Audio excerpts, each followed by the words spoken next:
అందరికీ శనార్థులలో ఎట్లున్నారు నిమ్మలమేగా ఇక రాష్ట్ర వ్యాప్తంగా రాజకీయం రసవత్తరంగా కొనసాగుతూ ఉన్నది. ఈ అయోధ్య రామయ్య విషయంలో ఇటు కాంగ్రెస్ పార్టీలు ఇటు బీజేపీ పార్టీలు ఐసీకి తైసవుతున్నారు. ఇక మరి ముచ్చటట్లుంటే ఇక మోడీ సార్ పిలుపునిస్తూ ఉన్నాడు. ఇక ప్రతి గుడిని మొత్తం శుభ్రం చేయాలంటున్నాడు. ఇక మరి ముచ్చటట్లుంటే ఇక మరి రాష్ట్రంలో ఇక బట్టి విక్రమార్క సార్ వ్యాఖ్యలు అయితే సంచలనం రేపుతున్నాయి. ఇక మంత్రి కొండా సురేఖ మేడం ఇక రాష్ట్ర ప్రజలందరికీ ఒక పిలుపునిచ్చింది. ఇగో ఇట్లా చాలా ముచ్చట్లున్నాయి. మరి ఇక సూతముండా మన రచ్చరచ్చ వార్తలు.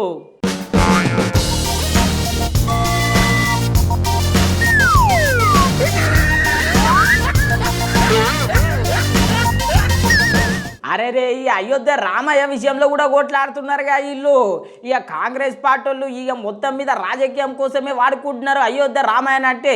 ఇక మీరు హిందూ వ్యతిరేక పార్టీ మీది అని చెప్పి వీళ్ళు అడుచుకుంటున్నారు. ఇగో ఇట్లా ఐసీకి తైసి నడుస్తున్నది ఇటు కాంగ్రెస్ పార్టీలకు బీజేపీ పార్టీలకు. ఇక పాపం మా రాముల వారే ఇక పరిశాన్ అవుతుండొచ్చు. ఇక మరి ఎట్లున్నది ఏం సంగతో సార్ మీరే చూడుండ్రి.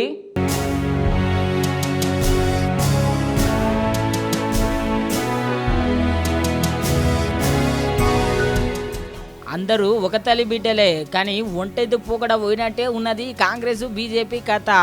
ఇక అయోధ్య రామయ్యతోని రాజకీయం చేస్తున్నదని కాంగ్రెస్ పార్టీ లీడర్లు అంటే ఇక లేదు కాంగ్రెస్ పార్టీ హిందీ వ్యతిరేక పార్టీ అని చెప్పి ఇంకో లీడర్ అనబట్టి ఇగో ఇట్లా రోజుకో పంచాయతీ నడుస్తున్నదిలో కాంగ్రెస్ కు బీజేపీకి మధ్యలో. ఇగో ఒకసారి కిషన్ రెడ్డి సార్ మాట్లాడుతున్నాడు ఇనుండ్రి. అయోధ్య సమస్య పరిష్కారం కాకూడదని, అయోధ్యలో రాముడి ఆలయ నిర్మాణం కాకూడదని, అసలు రాముడు అన్నటువంటి వాడు ఉన్నాడా, అసలు అయోధ్య ఏంటి రాముడేంటి అనేక రకాల వితండ వాదాలు చేస్తూ అఫిడవిట్ దాఖలు చేసినటువంటి చరిత్ర కాంగ్రెస్ పార్టీ హయాంలో ఆనాటి ప్రభుత్వాలది. చివరకు దేశ ప్రజల యొక్క ఆకాంక్షలను దృష్టిలో పెట్టుకొని చరిత్రలో జరిగినటువంటి వాస్తవాలను దృష్టిలో పెట్టుకొని సుప్రీంకోర్టు తీర్పునిస్తే ఆ తీర్పును కూడా కాంగ్రెస్ పార్టీ మరి జీర్ణించుకోలేనటువంటి దుర్మార్గపు ఆలోచనతో కాంగ్రెస్ పార్టీ పనిచేస్తా ఉంది. ఇన్నారు కదా అయోధ్య రామయ్యకు అడ్డం పడ్డ పార్టీ కాంగ్రెస్ పార్టీ, ఇక హిందూ వ్యతిరేకుల పార్టీ కాంగ్రెస్ పార్టీ అని చెప్పి అంటున్నాడు. ఇక ఈసారి ఇట్లాంటి లేదు మీ పార్టీ అయోధ్య రామయ్య పేరు మీద రాజకీయం చేస్తున్నది అని చెప్పి కాంగ్రెస్ పార్టీ మల్లు రవి సార్ అంటున్నాడు. రాముడు పురుషోత్తముడని మన భారతదేశం పుట్టక ముందు, ఈ స్వతంత్రం రాకముందు ఉంది, స్వతంత్రం వచ్చిన తర్వాత ఉంది. రామాయణం వాల్మీకి రాశారు. ఆ రామాయణాన్ని తెలుగులో ఇతర భాషల్లో అందరూ రాసి ప్రజలకు అందించారు. మీరిప్పుడేదో రామాయణాన్ని మీరే గుర్తించినట్టు, మీరే రామాయణాన్ని రాసినట్టు, మీరే రామాయణం వల్ల మీరు అనుసరించమని చెప్తేనే మేము అనుసరించినట్టు ఇప్పుడు ఇంటింటికి తలంబ్రాలని ఇంకేదో అని అవన్నీ తీసుకొని పోయి ఇక్కడ చెప్తున్నారు. ఉత్తరప్రదేశ్లో జరిగేటటువంటి ఈ రామాలయ ప్రారంభోత్సవానికి ఈ రాజకీయంగా లబ్ధి పొందాలనే ఉద్దేశంతోనే ఎవరో కొంతమందిని పంపి ప్రతి ఇంటికి తలంబ్రాలు ఇంతకుముందు ఇచ్చారా? ఎక్కడ మనకు భద్రాచలంలో కూడా దేవుడి పెళ్లి జరిగింది. ఆ పెళ్లి పెద్ద ఎత్తున లక్షల మంది వస్తారు. అక్కడ పోయినప్పుడు తలంబ్రాలు ఉండటం వేయటం ఉంటుంది. ఇప్పుడు ఏదో ప్రతి ఇంటికి ఇస్తున్నామని చెప్పి దీన్ని ఒక సెంటిమెంట్ లాగా రేజ్ చేసి ఓట్ల రూపంలో లబ్ధి పొందాలనేటటువంటి ఆలోచనని తీవ్రంగా ఖండిస్తున్నాం. అంతేకాదు హిందువుల మీద కాంగ్రెస్ పార్టీకి మాకే ఎక్కువ ప్రేమ ఉన్నది అని చెప్పి అనబట్టి ఇక స్వాతంత్రం తెచ్చినటువంటి పార్టీ మా కాంగ్రెస్ పార్టీ. ఇక స్వాతంత్రం వల్ల లబ్ధి పొందింది హిందువులే కదా, ఇక దేశంలో కూడా హిందువులే ఎక్కువ ఉన్నారు కదా, ఇక హిందువుల మీద మీకంటే ఎక్కువ ప్రేమ మాకే ఉన్నది అని చెప్పి అనుకొచ్చిండు కిషన్ రెడ్డి గారు. ఒక్కసారి మీ అంతరాత్మతో ఆలోచించండి. భారతదేశంలో ఉన్నది హిందువులే కదా, మరి ఈ హిందువుల కోసం ఎందుకు కాంగ్రెస్ పార్టీ స్వతంత్ర పోరాటం చేసి ప్రాణాలు పోగొట్టుకుని ఆస్తులు పోగొట్టుకుని త్యాగం చేసి స్వతంత్రం తెచ్చారు? ఎవరి కోసం తెచ్చారు స్వతంత్రం? మీరు చెప్పినా మేము చెప్పినా ఎవరు చెప్పినా భారతదేశంలో హిందువులే ఎక్కువ కదా, మరి ఆ హిందువుల కోసం ఎందుకు ప్రాణాలు పోగొట్టుకున్నారు కాంగ్రెస్ పార్టీ వాళ్ళు? ఆ హిందువుల కోసం సొంత ఆస్తులను ఎందుకు పోగొట్టుకున్నారు? అది సకల జనులకి స్వేచ్ఛ స్వతంత్రాలు రావాలనే కాంగ్రెస్ పార్టీ పోరాటం చేసి ప్రాణాలు అర్పించి దేశ స్వతంత్రం. అందులో హిందువులే మెజారిటీ. డిఎన్ఏలో హిందువులకు వ్యతిరేకమైతే స్వతంత్ర పోరాటం మీరు చేశారా? అసలు మీ పార్టీ ఉందా? ఇన్నర్ గదుల్లో ఇట్లున్నది ఇరు పార్టీల లొల్లి. అయినా పార్టీల పగలుంటే తర్వాత చూసుకోవాలి కానీ అయోధ్య రామయ్య విషయంలో సెగలేంది సారు అని చెప్పి అనుకుంటున్నారు ఈ విషయం తెలిసిన వాళ్ళు.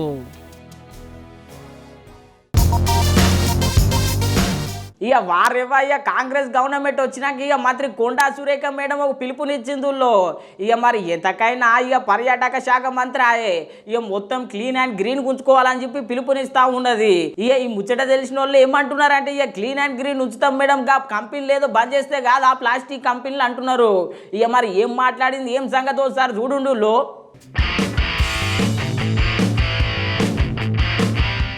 రాష్ట్ర ప్రజలందరికీ మంచి పిలుపునిచ్చిందుల్లో కొండా సురేఖ మేడం.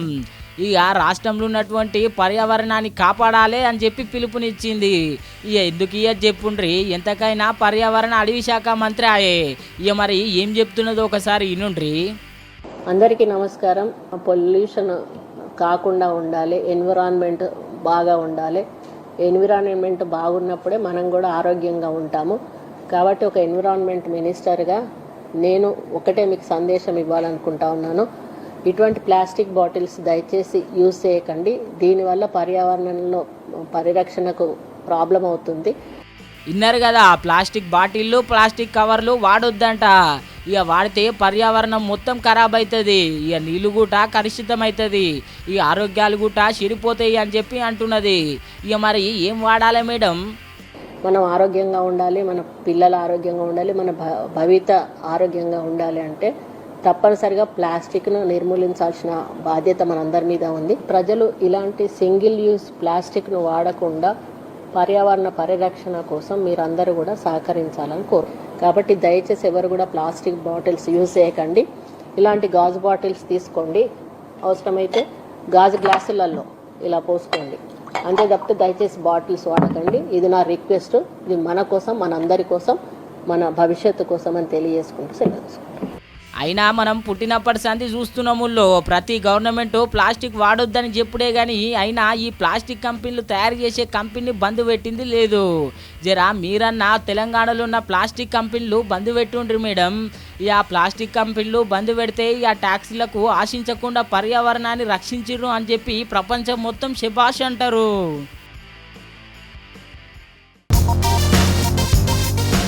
వారెవ్వయ్య బట్టి విక్రమార్క సార్ మాటలైతే ఇక చాలా దుమారం లేపుతున్నాయి. ఇక మరి అట్లంటవా సార్ ఏం సంగతి, ఇక మాటిచ్చి మర్చిపోతారా అని చెప్పి రాష్ట్ర వ్యాప్తంగా ఇదో చర్చ నడుస్తున్నది. ఇక మరి ఏం మాట్లాడిండు ఏం మాట తప్పిండు ఒకసారి మీరే చూడుండ్రి.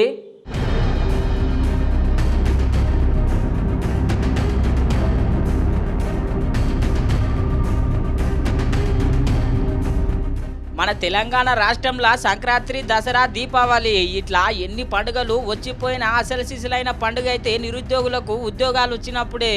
అవును మరి తెలంగాణ రాష్ట్రం కోసం కొట్లాడిందే నీళ్లు, నిధులు, నియామకాల కోసం. ఇక అసోంటిది కాంగ్రెస్ పార్టీ ఎన్నో హామీలు ఇచ్చి అధికారంలోకి వచ్చింది. ఇగో ఇప్పుడు రాష్ట్ర వ్యాప్తంగా ఒక హామీ మీద చర్చ నడుస్తున్నదుల్లో. ఇక బట్టి విక్రమార్క సారు అసెంబ్లీలో ఏం చెప్పిండో ఒకసారి వినుండ్రి. నిరుద్యోగ భృతి ఎప్పుడు ఇస్తారని అడుగుతూ అన్నాడు మిత్రుడు. మేము నిరుద్యోగ భృతి 6 గ్యారంటీల్లో కానీ మేము దీంట్లో కానీ మేము చెప్పలేము. మేము ఉద్యోగాలు ఇస్తామని చెప్పాం. సరే ఇది మీరు మళ్ళీ ఒకసారి కావాలంటే వెరిఫై చేసుకొని మాట్లాడండి. ఇన్నారు కదా, ఇక మొత్తం మీద నిరుద్యోగ భృతి మేము ఇచ్చినటువంటి హామీలనే లేదు అని చిన్న ముఖ్యమంత్రి సార్ అంటే ఇక పెద్ద ముఖ్యమంత్రి సారు ఎన్నికల సమయంలో ఏం హామీ ఇచ్చిండో ఒకసారి వినుండ్రి. ఉద్యోగాల కోసం ప్రయత్నం చేసి ఉద్యోగ ఉపాధి దొరకక నిరాశ చెందుతున్న నిరుద్యోగ యువకులకు ప్రతి నెల 4,000 రూపాయల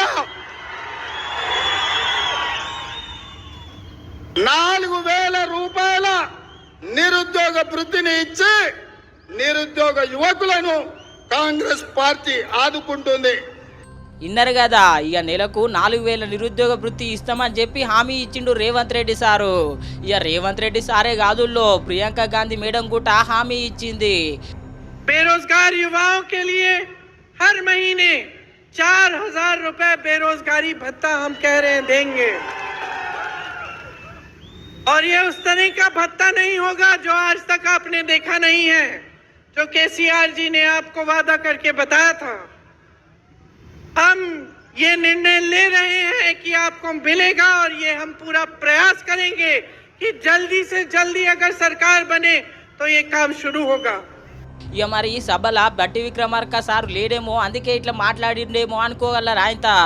श्री भट्टी विक्रमार्का जी, श्री उत्तम रेड्डी जी, श्री जीवन रेड्डी जी, ఈ సభలో గుట్ట బట్టి విక్రమార్క సార్ ఉన్నాడు. ఇక మరి ఉన్నగాని ఈ లెక్కల మాట్లాడిండేంది అని పరిశాన్ కాగలరా ఆయన. ఇక ఇప్పటికే రాష్ట్ర అప్పు ఇక చాలా ఉన్నది కదా, ఇక మళ్ళా నిరుద్యోగ వృత్తితో ఇంకా జర అప్పులోకి పోతామని చెప్పి జర మాట మార్చిండని చెప్పి ఇక చాలా మంది అనుకుంటున్నారు. నిరుద్యోగ భృతి ఎప్పుడు ఇస్తారని అడుగుతా ఉన్నాడు మిత్రుడు.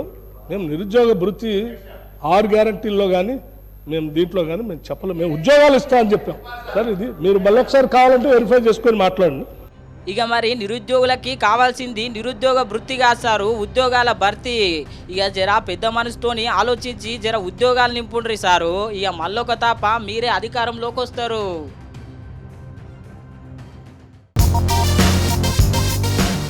అరే రే చిన్న ఉన్నప్పటి సంచి చూస్తున్నామా మనం ఈ హీరోలను, పెద్ద పెద్ద హీరోలను.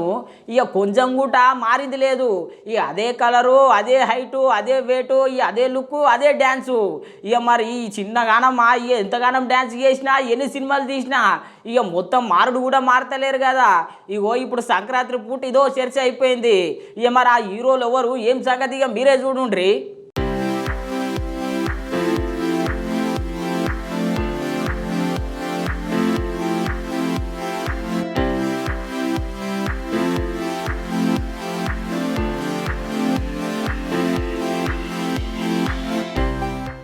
వారెవ్వా సంక్రాంతి పండుగ పూట సినిమాల కోసం ఎంత చర్చ జరుగుతున్నదో దానికంటే ఇగో ఈ విషయంలో ఇంకా చర్చ జరుగుతున్నది.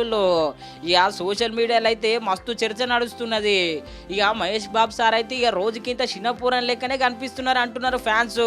అసలు గుంటూరు కారం సినిమాలో సారుని చూస్తే మీసాల గడ్డం ఇప్పుడే మొలుస్తున్నట్టు ఒక పూరం లెక్కనే ఉన్నాడు.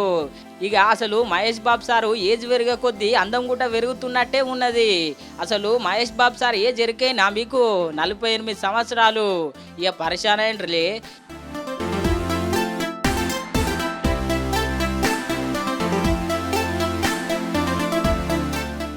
ఇక మహేష్ బాబు సార్ ఒక్కడే కాదు, తెలుగు హీరోలు ఇప్పటికే చాలా ఏజ్ ఉన్నా కానీ మస్తు యంగ్ కనిపిస్తున్నారు. ఇక చిరంజీవి సారు 68 సంవత్సరాలు నిండిన గుట ఇంకా యంగ్ హీరో లెక్కనే యవ్వనంగా సినిమాలు చేస్తున్నాడు.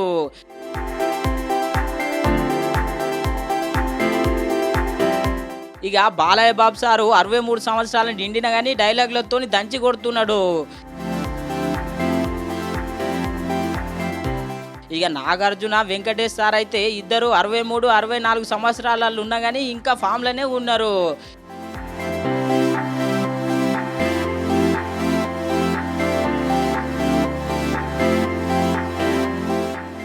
ఇక పవన్ కళ్యాణ్ సారు, రవితేజ సార్లకు 50 సంవత్సరాలు దాటిన కానీ యంగ్ హీరోలకైతే మస్తు గట్టి పోటీనిస్తున్నారు.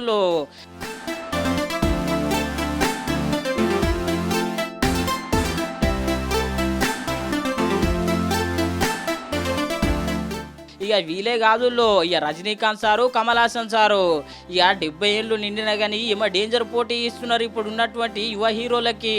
ఇక బాక్స్ ఆఫీస్ మొత్తం వీళ్ళే బద్దలు కొడుతుర్రు. ఇక మరి వీళ్ళను అందుకోవాలంటే ఇప్పట్లో ఉన్నటువంటి చిన్న చిన్న హీరోలకు సాధ్యమయ్యేటట్టే లేదు. ఇక ఆ సీక్రెట్ ఏందో మాకు కూడా జర చెప్పుండ్రి సారు అంటున్నారు.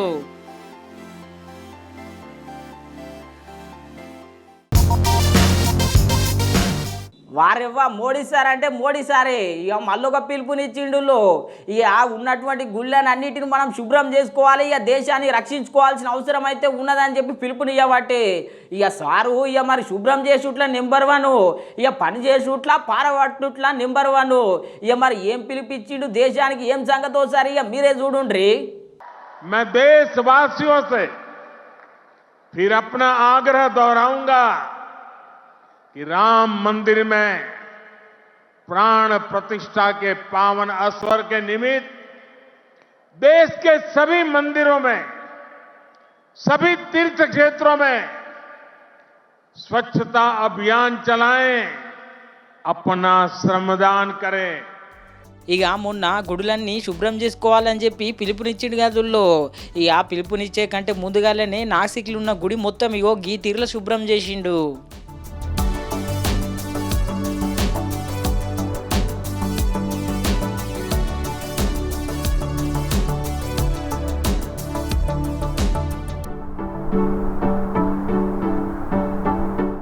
చూసిరు కదా ఇక సారే బకెట్ పట్టి సారే శుభ్రం ఎట్లా చేసిండు.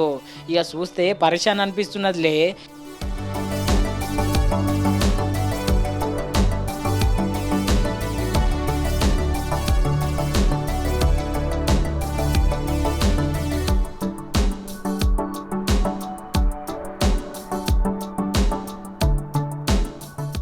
ఇది ఒకటే కాదుల్లో స్వచ్ఛ భారత్ అని చెప్పి ఇగో చెత్తను గీ తీరులో శుభ్రం చేస్తున్నాడు సారు.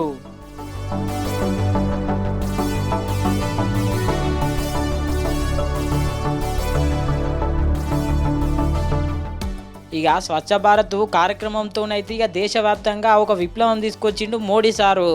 ఇక స్వచ్ఛ భారత్ ఒకటే కాదుల్లో ఇక కార్మికుల కాలు గుట్ట గడిగిండు మన మోడీ సారు.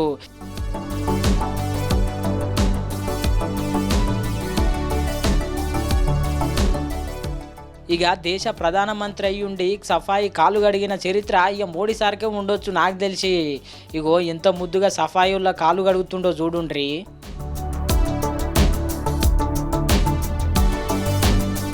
చూసిరు కదా అట్లా సఫాయి కార్మికుల కాలు గడగాలంటే ఎంత ప్రేమ ఉండాలి చెప్పుండ్రి. ఇక సారు ఇదొక్క పనితోని దేశవ్యాప్తంగా మస్తు ఫేమస్ అయిపోయిండు. ఇక సారు అంత మంచితనం ఉంటుంది మరి.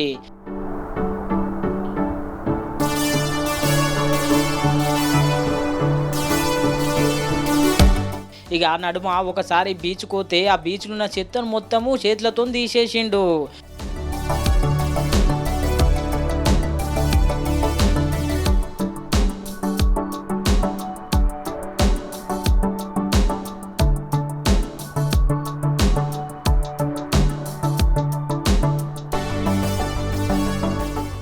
ఇక పర్యావరణాన్ని కాపాడుట్లా సారే మొట్టమొదటిగా ఉంటాడు.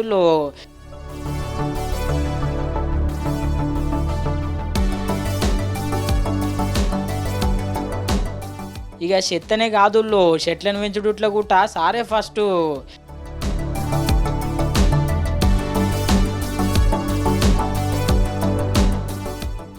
ఇట్లా ఏం పిలిపించినా సారే ముందుంటాడు. ఇక ఏం పని చేసినా సారే ఫస్ట్ పారబట్టి పని చేస్తాడు. ఇక గిసొంటి మంచి మనసున్న ప్రధానమంత్రి దొరుకుడు మనకు అదృష్టముల్లో. ఇక సారు మీరు ఈ లెక్కనే అన్ని మంచి మంచి పనులకు పిలుపునియ్యాలి. ఇక మన దేశాన్ని స్వచ్ఛ భారత్ లెక్క మార్చాలి సారు.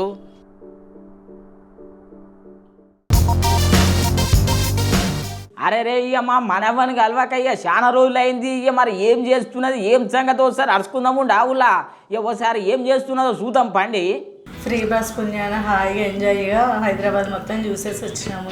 ఫుల్ ఎంజాయ్ చేసినాం కదా అందరం. నీ ఎంజాయ్ ఏమో ఏం కథ కానీ తొక్కి తొక్కి పెట్టరాము కాళ్ళంతా వాసిపోయా. అమ్మర బిడ్డ అయ్యా ఫ్రీ బస్సును ముద్దుగానే వాడుకుంటున్నట్టున్నారు కదా. హైదరాబాద్ ఫస్ట్ టైం వచ్చాను అక్క. నేను మంచి ఎగ్జైట్మెంట్తో వచ్చిన చూద్దామని. చార్మినార్ ఇవన్నీ టెక్స్ట్ బుక్లో చూస్తుండే చిన్నప్పుడు చూడాలి అనిపించేది. మస్తు తిప్పి చూపించిన మంచిగా అనిపిస్తుంది అక్క. వాయమ్మ నీ తిప్పడు ఏడన్నా పోను కానీ నాకు మాత్రం కాళ్ళు నొచ్చిపోతున్నాయి స్వామి. బాగుంది అక్క ఎంతకి చూపించావుగా. సరే సరే ఈసారి ఇంకో దగ్గర పిలిచిపోతాలే. థ్యాంక్స్ అక్క. మీరు కూడా వచ్చారు కదా బాగుంది కదా చార్మినార్ చూడలే. చాలా బాగుంది. నేను కూడా ఎప్పటి ఇవ గాజులు తీసుకుంటా అని చెప్పింది తీసుకోలే చూడు. నాకు నచ్చాలి కదా నచ్చలేదు కాబట్టి తీసుకోలేదు. ఓయమ్మో రైస్ ఎప్పుడు వస్తుంది అక్క మస్తు ఆకలి అవుతుంది. వస్తుంది వస్తుంది మా ఆంటీ కొంచెం లేట్ ఎక్కువ 2 నిమిషాలు ఆగిచ్చేస్తుంది. వంటలు బాగుంటాయి ఇక్కడ చాలా బాగుంటాయి అని అందరూ అంటుంటారు కదా. అంటే మేము బయట వాళ్ళం కదా మాకు ఎలా పెడతారో అని కొంచెం. ప్రీతి హాస్టల్ ఫీజు కట్టావా ఈ నెలలో? తక్కువ అక్క. ఇంట్లో మా నాన్న ఫోన్ చేసినా పంపిస్తా అన్నాడు. చూడాలి మరి ఏమవుతుందో. అంటే ఊరుకోవట్లేదు కదా. ఊరినే వాళ్ళకపోతే ఆయనకే ఊరినే తింటున్నారా? డబ్బులు ఇచ్చే తింటాను లేదు. కట్టాలి కదా. కట్టాలా నువ్వు కట్టివా? నేను కూడా కట్టలేదు ప్రీతి. పంపిస్తా అన్నారు. ఏమో నువ్వు కట్టినావు అనుకుంటు కదమ్మా చెప్తుంటే. మీ గోల్ ఆపండి మస్తు ఆకలి అవుతుంది. అంటే ఎప్పుడు వస్తుంది వస్తారని చెప్పారు ఇంకా రానేలేదామా? వస్తుంది వస్తుంది వస్తుంది. మస్తు ఆకలి అవుతుంది అక్క. వస్తుందిరా టైం పడుతుంది. 2 నిమిషాలు ఆగు. ఫ్రీ అన్నమే కదా.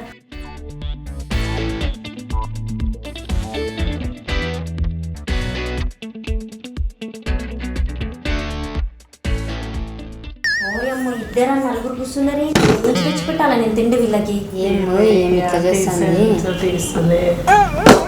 ఏం చేస్తారా ఆంటీ? నేను ఇచ్చిన డబ్బులకి ఏదో ఎక్కువ ఏదో ఒకటి చేసి పెట్టినా, ఇంకా పెట్టింది కాకుండా నలుగురు కూర్చుంటే ఇంకేం చేసిన ఆంటీ అంటున్నా. ఏంది ప్రీతి ఇది మంచి తాకల మీద వస్తే ఇది రైస్ పెట్టించను.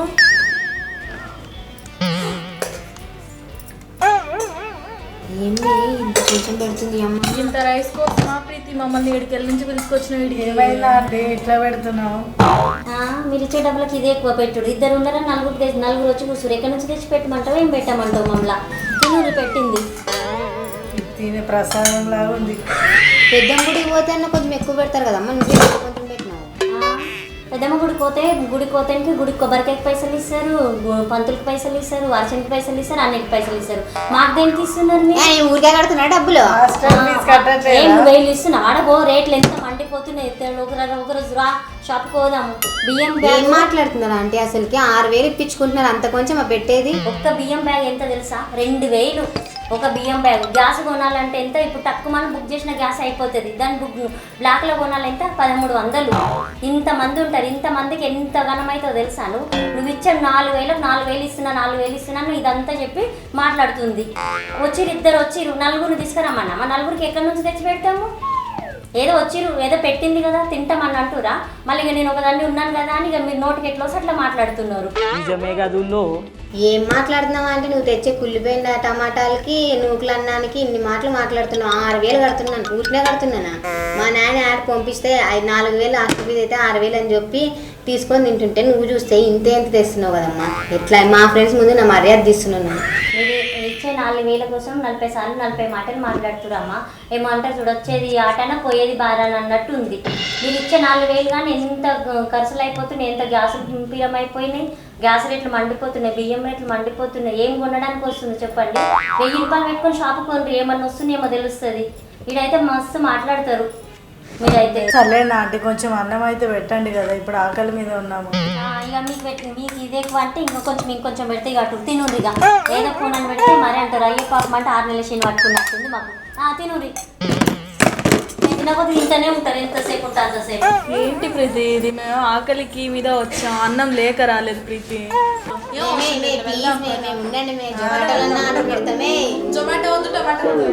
ఇక చూసిరుగా మా మనవ బాధ. ఇక నిజమే కాదు. ఒకప్పుడు బియ్యం బస్తా కొనాలంటే 25 కిలోల బియ్యం బస్తా 700-800లకు వచ్చేది. ఇప్పుడు 2,000 అయినా 3,000 అయినా వస్తలేదు. ఇక గాతీర్లు ఉన్నాయి నెంబర్ 1 బియ్యం అయితే. ఇక మరి ఎట్లా బతుకుడో ఏమో. ఇక బియ్యం ధర ఒకటే కాదు, ఉప్పు పప్పు ఇక మరి ఆకాశాన్ని అడుగుతున్నాయి ధరలు. ఇక సామాన్య ప్రజలు ఎట్లా బతుకుతారు చెప్పుండ్రి. ఇక మనకు వచ్చే జీతం ఆయే తక్కువాయే, ఇక పెరిగే ధరలేమో ఎక్కువాయే. ఇక మరి ఎట్లా బతుకుతాము, అవన్నీ కొని ఎట్లా తింటాము? ఇక రేపు పొద్దుగాల ఎట్లా బతకాలనో ఏమో. ఈ ప్రభుత్వాలు కూడా జర ఆదుకుంటే బాగుండు, ఎందుకంటే ధరలు ఇక మడిపోతా ఉన్నాయి. ఇక జర ప్రభుత్వమా జర ఆదుకోండి.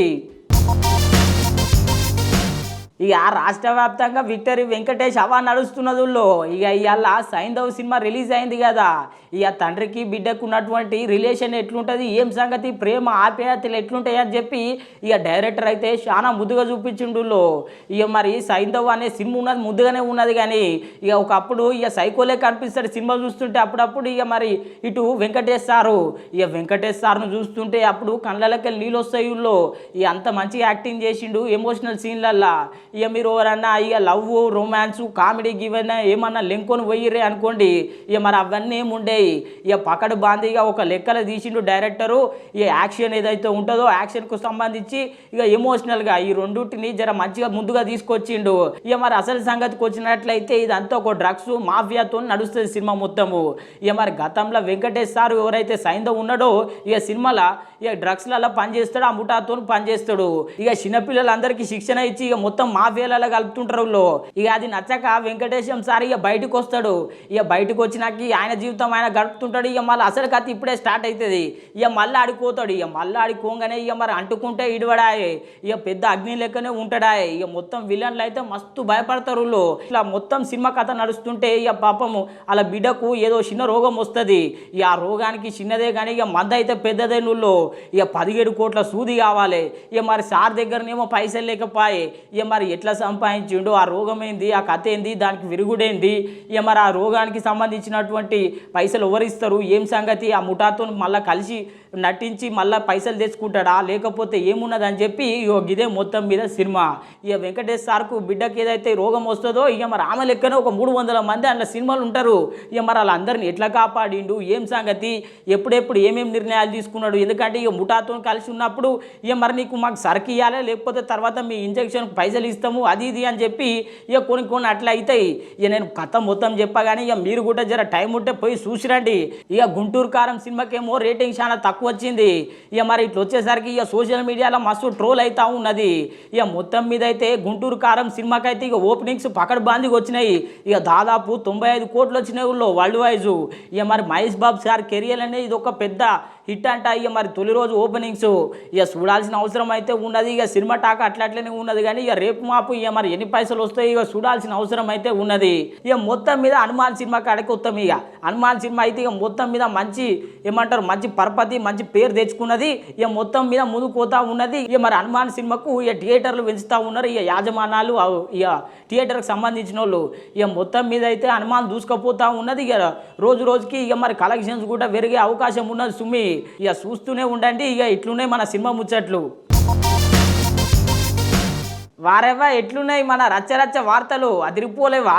ఇక రేపు పొద్దుగాల మళ్ళా కలుసుకుందాం. చూస్తూనే ఉండండి మన న్యూస్ 360 ఛానల్ను.